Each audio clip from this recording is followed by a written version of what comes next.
27,000 టీఎంసీలు మాత్రమే ఇలా దేశం వాడుతున్నది. ఇది ఏం దురవస్థనండి? ఈ తెలివి తక్కువ కాంగ్రెస్ బీజేపీ నాయకుల వాళ్ళ ప్రభుత్వాల యొక్క వైఫల్యం కాదా ఇది? ఇది ఎవరి వైఫల్యం? ఈరోజు కూడా ఇంకా పెద్ద పెద్ద డైలాగులు మాట్లాడుతూ ఉన్నారు. మళ్ళీ ఇప్పుడు బయలుదేరిందిగా ఎలక్షన్లు వచ్చినాయంటే నువ్వు దొంగ అంటే నేను దొంగ అంటే ఇక సాయి సంసారి లచ్చి దొంగ, నేను ఎలుగు పెట్టినాను విధి పెట్టినావు, వాడు ఆ బ్యాంక్ అప్పుడు ముంచిండు వీడు ఇప్పుడు ముంచిండు, ఈ కథలు తప్ప వాస్తవంగా ఇలా ఈ రైతుల పరిస్థితి కానీ ఈ దేశంలో ఉన్నటువంటి సామాన్య ప్రజల పరిస్థితి కానీ బాగా ఆలోచించినటువంటి పరిస్థితి లేదు. సందర్భం వస్తే ఒక సమయం వస్తే దేశ రైతాంగం సహనం కోల్పోతూ ఉన్నది, ఓపిక కోల్పోతూ ఉన్నది, ఓపికలు నశించిపోతూ ఉన్నాయి. రైతుల తిరుగుబాటు వస్తుంది దేశంలో.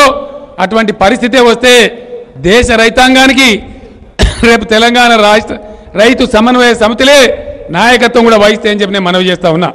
అటువంటి దిశగా పోరాటానికి కూడా తెలంగాణ సంసిద్ధంగా ఉంటుందని కూడా నేను మనవి చేస్తూ ఉన్నా. ఈరోజు ఈ దేశంలో ఖచ్చితంగా కేంద్ర ప్రభుత్వ వైఖరిలో మార్పు రావాల్సినటువంటి అవసరం ఉంది. ఒక 20 సార్లు చెప్పిన నేను ప్రధానమంత్రి మోడీ గారికి 20 టైమ్స్ లెటర్స్ కూడా ఇచ్చిన, అయ్యా మీరు జాతీయ ఉపాధి హామీ పథకం పెట్టినారు, పత్తి ఏరటానికి కూలీలు దొరకక రైతులు పంటలు తగలబెట్టుకునే పరిస్థితి ఉన్నది. కాబట్టి దీన్ని జాతీయ ఉపాధి హామీ పథకాన్ని ఈ నరేగా స్కీమ్ను వ్యవసాయానికి అనుసంధానం చేయండి అని చెప్పి నేను వెళ్ళినప్పుడు ఒకసారి గంట సేపు మాట్లాడి చెప్పినాం. ఆయనకి చెప్పినాం, ఏ సీటీలు కొడతారు బా, ఎవరు సర్కసా ఇది, పక్క పండుగలన్నా కూడా బంద్ చేయించాలి కదా, సీటు కొడతారు ఎవడన్నా? ఇంత సీరియస్ మాట మీద సీటు కొడతారా? రాధామోహన్ సింగ్ గారికి చెప్పిన, ఆర్థిక శాఖ మంత్రి అరుణ్ జైట్లీ గారికి చెప్పిన, మొన్న ఎవరో సుబ్రహ్మణ్యమా ఇప్పుడు ఆయన ఎవరో వచ్చిండు, అరవింద్ సుబ్రహ్మణ్యం అని కేంద్ర ప్రభుత్వ ఆర్థిక సలహాదారు, ఆయనకు కూడా చెప్పిన. కానీ సీమ సిట్టుకు మంటలేదు, వాళ్ళకి ఇబ్బంది లేదు. ఏందో స్టోరీలు చెప్తారు వినాలి, ఒక ప్రాక్టికల్ రియాలిటీ చెప్తే దానికి మాత్రం కదలరు, కదలనే కదలరు. మన ముఖ్యమంత్రి కేసీఆర్ గారు తెలంగాణ ప్రజలను ఉద్దేశించి ఎవ్వరు కూడా వాట్సాప్ ఫేస్బుక్ తర్వాత ఓవరాల్గా కూడా ఎవ్వరు కూడా అసభ్య పదజాలం కనుక ఉపయోగిస్తే ఖచ్చితంగా వాళ్ళపైన కేసులు పెట్టడం జరుగుతుంది అని చెప్పినటువంటి మన ముఖ్యమంత్రి గారు ఈరోజు మరి తను మాట్లాడినటువంటి మాటలకు ఏ విధమైన కేసులు పెట్టాలనో ముఖ్యమంత్రి గారే జవాబు ఇవ్వాల్సినటువంటి అవసరం ఉంది. మొన్న కరీంనగర్లో జరిగినటువంటి రైతు సభలో, రైతు సమన్వయ సమితిల సభలో వారు ఒక ప్రధానమంత్రి గారిని, ఈ దేశ ప్రధానమంత్రి గారిని నరేంద్ర మోడీ గారిని గురించి వారు అసభ్యమైనటువంటి పదజాలంతో వాడు వీడు అని సంబోధించడం మరి ఎంతవరకు దగుతుంది ఈ సీఎం కేసీఆర్ గారికి అని చెప్పి ఈరోజు భారతీయ జనతా పార్టీ జిల్లా శాఖ తరఫు నుంచి మేము ప్రశ్నిస్తున్నాం. వారు ఒక మాట అనడం జరిగింది, వాడేమో కాంగ్రెస్ ప్రధానమంత్రి రాజీవ్ గాంధీ ఇందిరాగాంధీ పేర్లు పెట్టుకుంటాడు, వీడేమో ప్రసాద్ పేరు పెట్టుకుంటాడు, ముఖర్జీ పేరు పెట్టుకుంటాడు అని చెప్పి మాట్లాడడం మరి చాలా దారుణమైనటువంటి పరిస్థితి.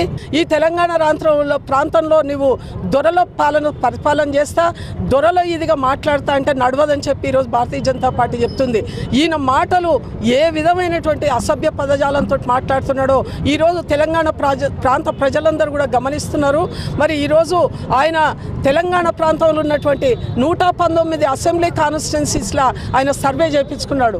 సర్వేలు మొత్తం కూడా ఆయనకు వ్యతిరేకంగా వస్తున్నాయి. ఎక్కడ కూడా వాళ్ళు గెలవరు అనేటువంటి పరిస్థితి ఈరోజు ఎన్ని సర్వేలు చేసినా కూడా సర్వేలలో కనిపిస్తుంది.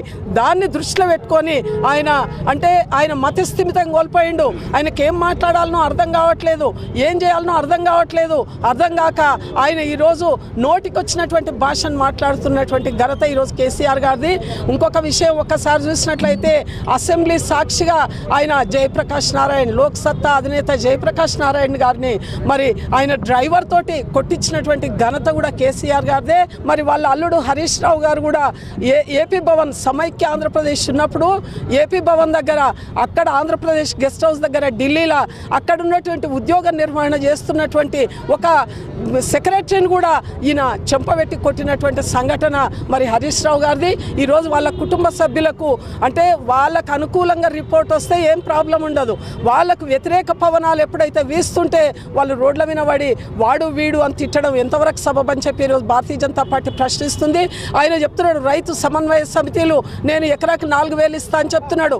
మరి ఈరోజు ఇప్పుడు ఎన్నికలు వచ్చినాయి, నువ్వు ప్రకటిస్తున్నావు 4 సంవత్సరాల నుంచి రైతులు గుర్తుకు రాలేదా, నువ్వు సమన్వయ సమితిలు అని ఈరోజు చెప్తున్నావు. కానీ 3,000 మంది రైతులను ఆత్మహత్యల పేరు మీద పొట్టన పెట్టుకున్నటువంటి ఘనత కూడా కేసీఆర్ గారిదే.